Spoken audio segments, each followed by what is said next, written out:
All right. Hello. It looks like I am live. I hope everything is freaking well. Welcome to the newest episode of Tips for Confident Norwegian. And this time, I want to tell you a few words about microlearning. It's a topic that very many people speak about. It seems to be kind of popular today. It's good for very many things. It might not be that good for other things. But what a self-directed and good use of microlearning can do for you is to make to free you of the overwhelm that you might be feeling. This is going to be my main focus today, and I'm going to be talking about not only microlearning as such, which we talk a lot about in general as well, but I'll also talk about what I call microfocus. And in my opinion, that's even more important than microlearning itself. All right, so let's dive in. First off, a definition of microlearning. What is microlearning? And you might find various definitions, as with all popular concepts, everybody defines it a little differently. But the most common definition would be that microlearning is consuming learning content that is up to 15 minutes approximately in length. It's a similar distinction as between short form and long form content, right? If you are consuming short form educational content, then it would fall into the category of microlearning, according to most definitions, right? So, some very common examples. If you're watching these reels on Instagram that every other language school puts out, and you would have, for example, greeting phrases in Norwegian, and the video is 1 minute or even less, or you have some random vocabulary. If you want to say this, don't say it like this, use this phrase, right? And basically, you just get served the phrase. It's random.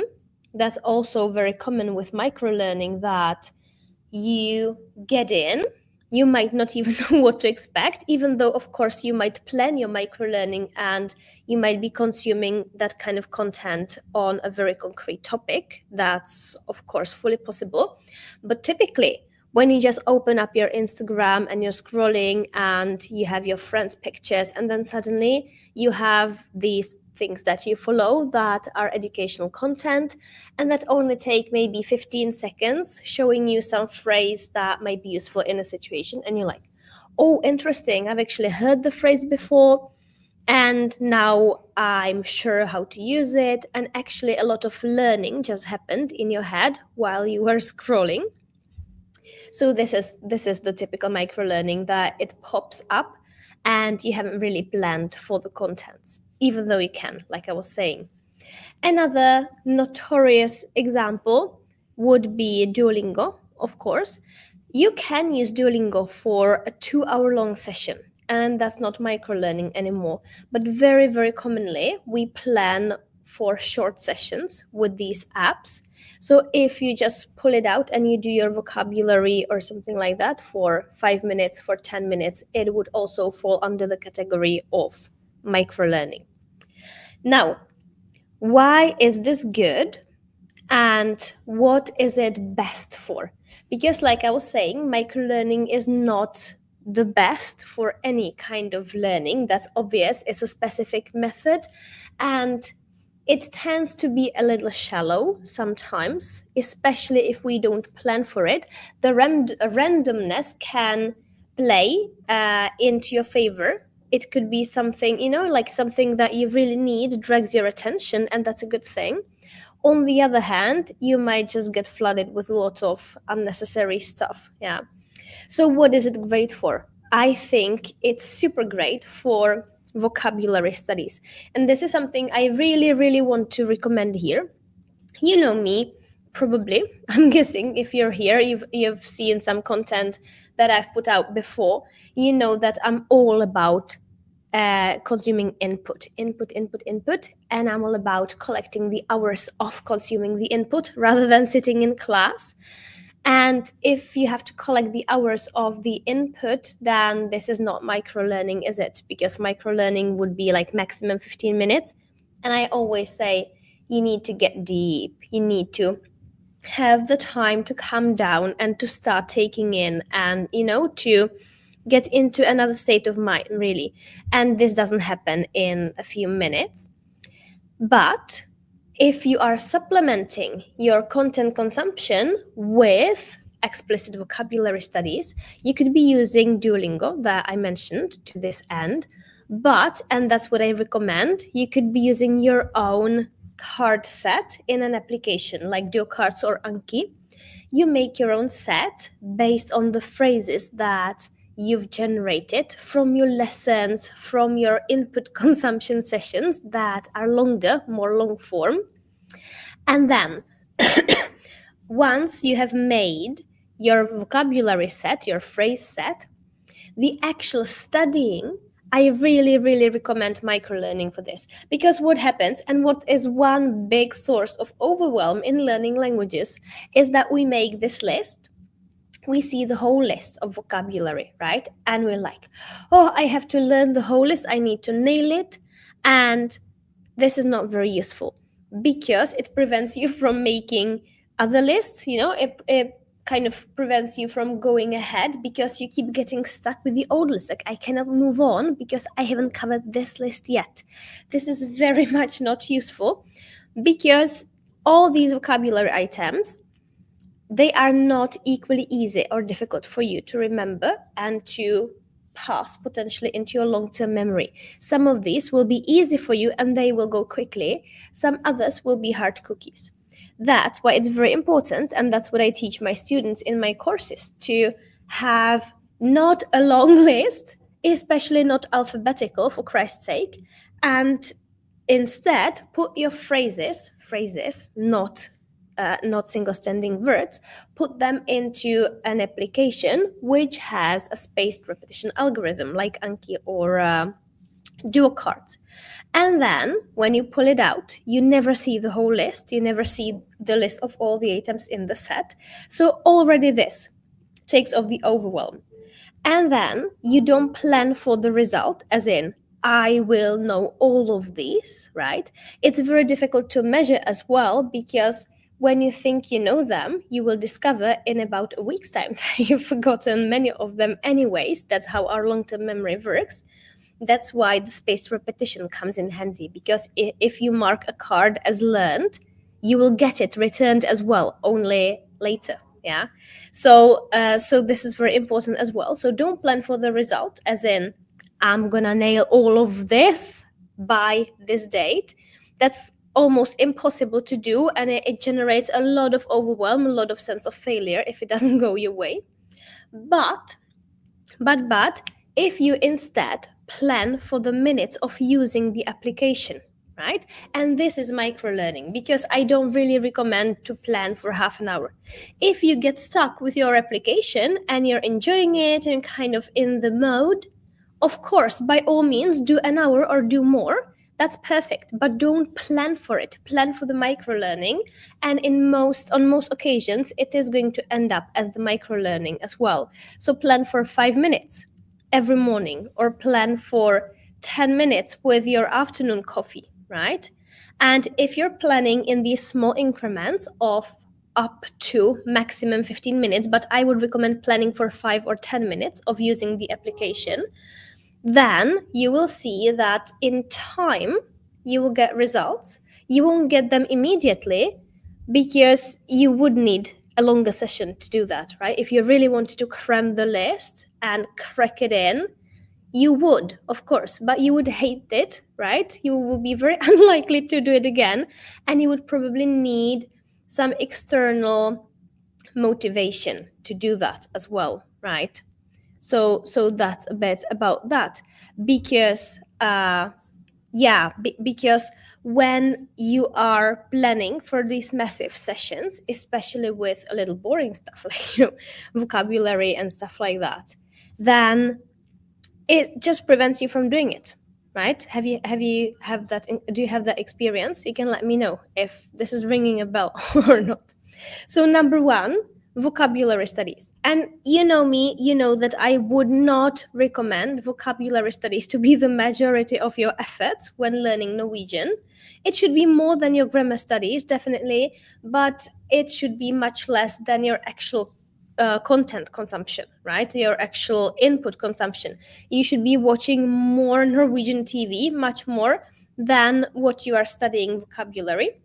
And that's why also the micro learning format is really good for it. And if you just say 5 minutes, 10 minutes, and you know that it will add up, you don't have to do the whole list. You don't have to get all the green ticks and no, none of the crosses. You don't have to. You just have to go through it for 5 or 10 minutes every day. And that's it.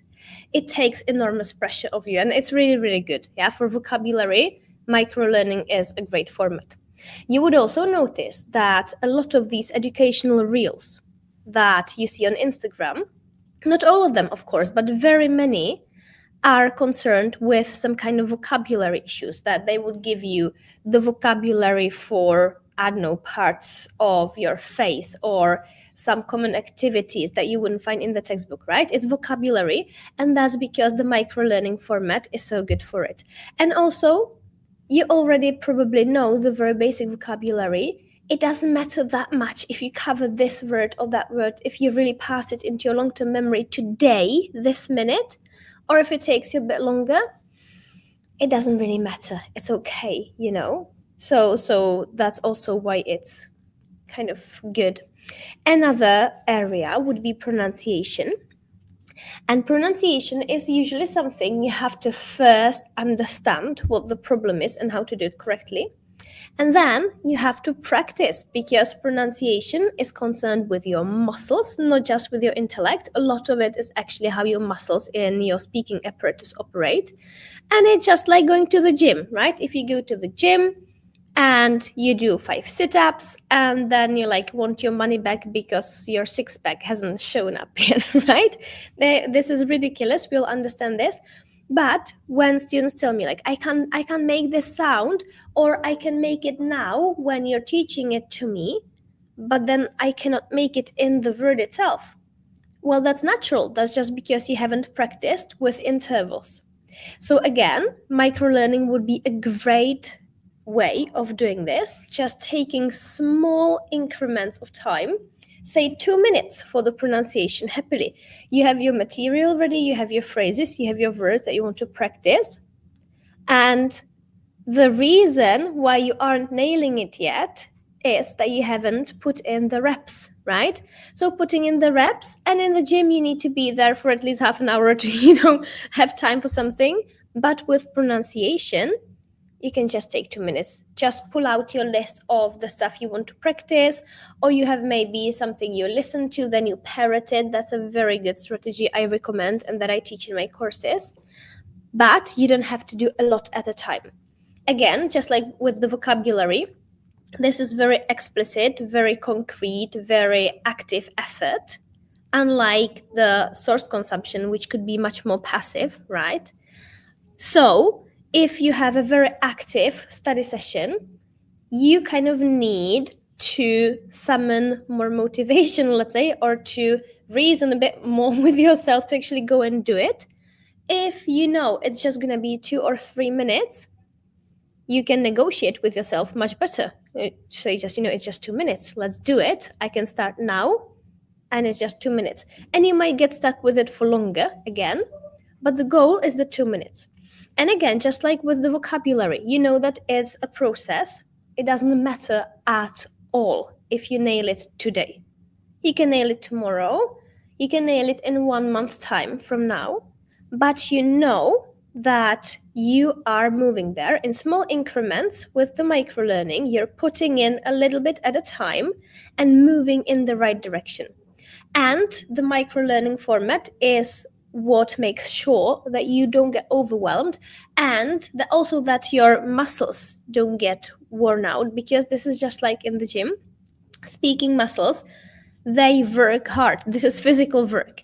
And Norwegian has a lot of a lot of pronunciation, a lot of articulation, in contrast to, for example, English, where you would have a lot of reductions and the English vowels aren't that much in the front, that much rounded. Some of them are, but really, English is quite a relaxed language when it comes to pronunciation, and many other languages also are compared to Norwegian. Norwegian has a lot of articulation.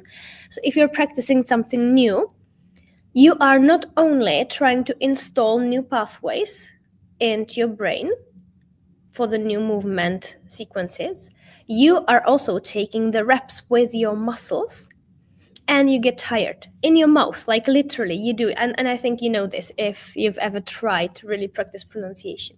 So again, don't be like, I have to learn it today, I have 2 hours, I'm gonna nail it. You need the repetitions with the breaks in between, the spaced repetition. And the sessions can happily be micro-learning sessions to make it possible and to make it much less overwhelming. So that's another one, vocabulary and pronunciation practice. Another good area for micro-learning and learning Norwegian would actually, and maybe surprisingly, be grammar focus. But this brings me to the other big area that I want to mention today, and that is microfocus. Because microlearning is actually just defined by the length. There are some typical features, like it doesn't get that deep typically, it might be a little shallower, the topics might be a little random, so you have these other characteristics, but the definitions, most of them, are concerned with the length of the study session. That would be in short minutes and up to maybe 15 minutes, or even in seconds, from like 10 seconds up to 15 minutes. But you can also think of microfocus. And microfocus is something that very many of these micro-learning segments actually have out of necessity, because if you as a creator make an educational reel which is 30 seconds long, you just cannot put a lot of stuff in, right? You would have to speak very quickly, and nobody would like to watch that. So if you're watching these reels on Instagram and they are under 1 minute, by definition, the list of vocabulary that they are able to cover in that is not super long. Sometimes it is quite long for that time span, but then also you would pick and choose. And this picking and choosing is also what characterizes the microfocus. So if you have grammar as your content in your micro-learning sessions, then you really have to focus on something small, right? Because if you just have 2 minutes, I can't really even explain to you how, say, the Norwegian adjectives work within 2 minutes. I would have to speak so quickly that you wouldn't understand me to cover like the whole thing in 2 minutes. It's impossible. And of course, it's impossible to understand it and safeguard to implement it, right? And when it comes to implementing, so trying to acquire the grammar, pushing for acquisition of the grammar pieces or even of the vocabulary, you have to focus on something concrete if you want to push it. And this is something that might seem very counterintuitive, this microfocus. Because when you look at a textbook, and especially a more advanced textbook, you would have these massive grammar explanations, and especially grammar. I would like to move on to grammar now. But if you have super long vocabulary lists of very many items on the same topic, this might be similar. But the grammar is notorious. You have a look at it, and it really is the explanation of the whole of Norwegian adjectives. For example, this is a useful thing if you already know all of it or almost all of it, and you're getting this complex overview. That might be useful. But if it's one of your first meetings with it, this is going to massively overwhelm you, and it's not going to be useful unless you are the boss of the situation, you are in the right mindset, and you plan for the microfocus yourself, and you just pick something and disregard the rest. But this is very hard for us to do. I do it every day when I'm learning something new, but I'm used to this, and I know the theory behind this. But typically, because the teacher or the course provider wants to make the course more efficient, quote unquote. And also the textbook authors, right? They want to kind of save space in the textbook. They want to make it look like it's less than what it is. And they would flood you with a lot of material. And this is the opposite of microlearning and is the opposite of microfocus, really. And sometimes, if we really want to understand something, if we want to learn to analyze something, if you want to get to the bottom of it, we need something longer, something more long form, something deeper than microlearning. Of course, with microlearning, there is the danger of poor design of the micro segments and then of staying shallow. There is this danger. That's also why it's super good with vocabulary, where it is ultimately shallow. Like there is this item and there is that item. That's it, right? Sometimes in grammar, you would appreciate a deeper understanding, but that typically comes a bit later when you have the pieces of the puzzle to piece together. And then it's okay that it's like longer, deeper, and whatever. Yeah. But if you choose something and then you really, really implement it, you really, really learn it, and this might take you over a few sessions as well. But if you really implement something, then you have it. On the contrary, when you attend 5 different classes of 3 hours each, which is super long form, of course, then you hear a lot of grammar, and it's complex and it's so systematic, and it gives you the illusion that just because it's systematic and you understand the system, you will be able to use it. And this is one of the biggest misunderstandings that I'm dealing with almost every single day with people who approach me, or with answering questions, that I see that people feel that when they have read the grammar table, which was massive, and they talked about it the whole lesson, did exercises and whatnot, they should be able to use all of it. But this is not how it works, right? In reality, and this pertains much more to something called the lexical approach in learning languages that I talk about elsewhere, also very interesting. But with grammar, if you really want to have it, if you really want to own it, if you really want to implement it, what's important to realize is that the pieces of the grammatical structures in practice work as if they were pieces of vocabulary, right? And this seems ridiculous because, what is the difference between grammar and vocabulary then? Well, for you as a language learner, there is almost none. If you really want to acquire the grammar, if you want to spit it out rather than building it up, from the floor. But if you read this massive grammar table, you're like, oh, I understand. It's systematic. Now I can make any sentence.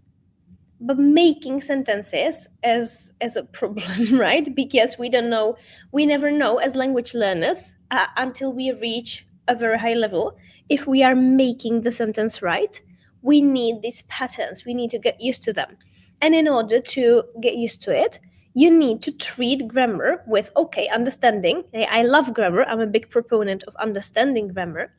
But the fact that you have understood it in a more micro-learning session maybe doesn't mean that you can use the bits and pieces of it. And when you want to start using the bits and pieces of it, you need this micro-focus and possibly the micro-learning sessions with intervals, just like with your vocabulary, where you would practice that structure and maybe imagining that you are in real life contexts, right? That where it would be possible to use it. So, to give you an example, if you have these adjectives, I talk a lot to people, to my students, about adjectives in bestemd form, where you have to have the article in front, and then you have the er on the adjective, and then you have the bestemd form of the noun. For example, like det røde huset, right? There is a red house, and then there's the red house. So the red house would be like det røde huset. I explain the whole thing. People are like, oh yeah, I understand. I need this bit, that bit. I explain why as well. You need all the 3 bits, even though it's redundant. And people are like, yeah, And then they make a mistake the next minute because this is not easy. It's understood, but it's not learned. And this is a distinction I talk a lot about. I talk about it elsewhere, so I won't be doing it now. But, if you have this micro focus and you're like, okay, I understand the whole thing. Let me start today with det röda huset. Just take the phrase. You understand the rationale behind it, but you're focusing small. You're just like, this one, I'm learning to say. And you learn to say it. And people feel often bad for doing it because, like, it's systematic. And with my IQ, I should be able, quote unquote, to use this without having to practice for every single phrase that's based on it. No, this is a misconception. You need the micro focus. You need to say, today, I will own this item. And the item is not the whole explanation of the whole thing. The item is an item, this one. And next lesson or next session, this other one. And because you're taking just one item, it could take you just a few micro-learning sessions to put it in. You will need spaced repetition on this, even though it's just one phrase, you will. But the sessions don't have to be massive, right? They can be the micro-learning sessions. And I think what's very important also for reducing the overwhelm is understanding this, that I'm attending these massive sessions. There's a lot of material and it should be efficient. No, because it's planned for efficiency. Well, no, it's not. It's planned for convenience, for teaching convenience, and maybe for your commuting convenience, that you don't have to go there many times. You just go there twice a week, right? But it has nothing to do with how learning works, yeah? So understanding this, I feel, for myself as well, takes off a lot of pressure because I know, okay, this is a new concept and I need time to implement it. I need the repeated micro-learning sessions. And especially in terms of grammar, which gives the impression of being it's not an impression, it is systematic, but the real life usage has to be learned in through concrete examples, not just understanding the system. So it gives us the illusion that if you understand the system, your job is done, but it's not. You still need the micro focus. Take one thing, not like the whole concept, and put it in, and the next one. And when you do 10 or 15 with the same pattern, it will click in and you will understand it naturally. That's when the system kind of kicks in. But it doesn't kick in by just you understanding it. Yeah. All right. I think I said all of it. The expectation versus reality, I touched upon that. And yes, concrete and small versus systematic and huge. All right. Last thing I want to let you know today, I want to finish within half an hour because I noticed that LinkedIn cuts my streams if they are longer, so I'll try here. I want to invite you into a new concept that I'll be starting in April, from the beginning of April, called Skravleklubben. And that's a lightweight Norwegian course that uses these micro-focus kind of concepts. Now, in each session, we are implementing one little thing. I help you with your own kind of use cases for it, your own scenarios, but it's not like we're doing all about adjectives. No, we might be doing, for example, like, let's learn how to use begge deler and like really use it, right? And run into the situations. So this is a concept that's running all the time. You can sign up for 3 months at a time, and it's one lesson every week. It's a Q&A session every second week, and there is a workshop that's not micro-learning. That's more like this long form kind of learning format that where we go in depth. That's once a month. But mostly we focus on like really getting in this one thing so that you have it and you own it. So that's my invitation. If you would like to hop in before I roll out the main open card period for this course, let me know, drop me a note. I haven't put in the the description and so on yet. I'm gonna be working on it this week. But if you know you want to join from April, let me know. Send me a message, and I'll put you on the list. All right, that was it. I'm here under 30 minutes, so let's not make this any more long form. Let me know if you have any questions. I'll be very happy to answer them for you. Have a nice day. Bye-bye.